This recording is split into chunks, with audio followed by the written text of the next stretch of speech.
Constitutional Convention is over. They have decided on a form of government with 3 branches. These branches include legislative, executive, and judicial.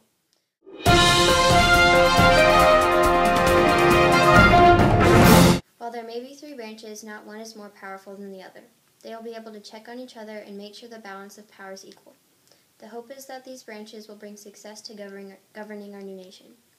The legislative branch has 2 houses, the House of Representatives and the Senate. Together, these houses make up the Congress. The Congress has many different powers in this new government. Some of these are overseeing elections, being able to tax, borrow, and coin money, declare war, raise and support armies, and make laws that are necessary and proper.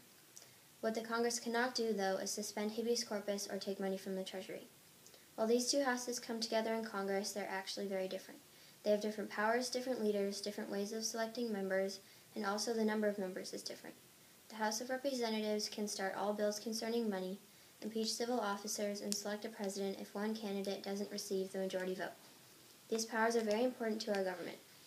In the House of Representatives, they have a leader called the Speaker of the House. This person sets their agenda, directs them, and is third in line to be president. The number of members of the House of Representatives is determined by population. Because of this, the number of members for each state will vary. The members are selected every 2 years. The Senate is also very important. There are a total of 2 members of Senate for each state. They have the power to impeach a federal official with 2/3 majority vote. The leader of the Senate is the Vice President. He doesn't have a vote there unless they are in a tie. A member of the Senate can serve for 6 years. The executive branch includes one part of our government, the President, who is the head of this branch. This branch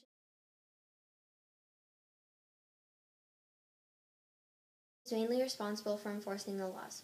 There are a lot of requirements to be the President. These are: you must be a natural-born citizen, you must be at least 35 years old, and you must have lived in the U.S. for at least 14 years. The President has many powers since he's in charge. These include Commander-in-Chief of the Army and Navy, granting pardons, vetoing laws, calling Congress into session, making treaties, and appoint Supreme Court justices and ambassadors. These are huge powers that only the President has. There are things that the President cannot do, and if he does, he will be impeached for them.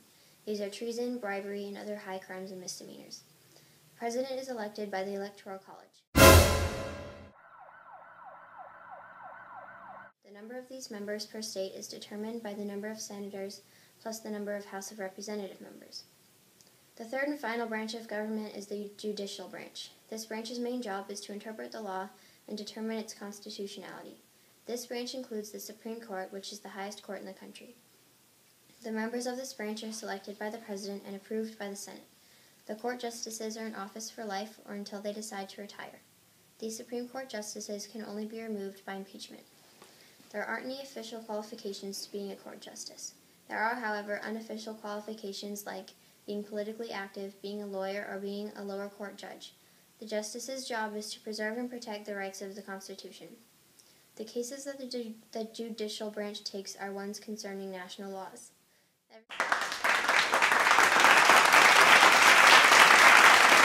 Everyone's main concern with the new government is that one person will have too much power.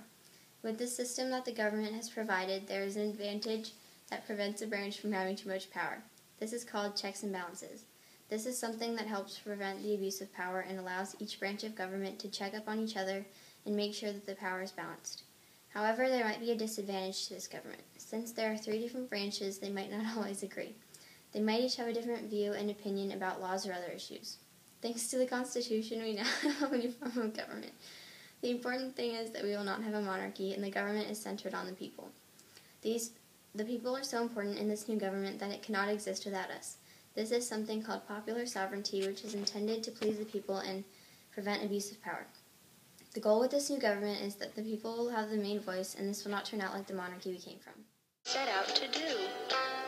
We the people, in order to form a more perfect union, establish justice, ensure domestic tranquility.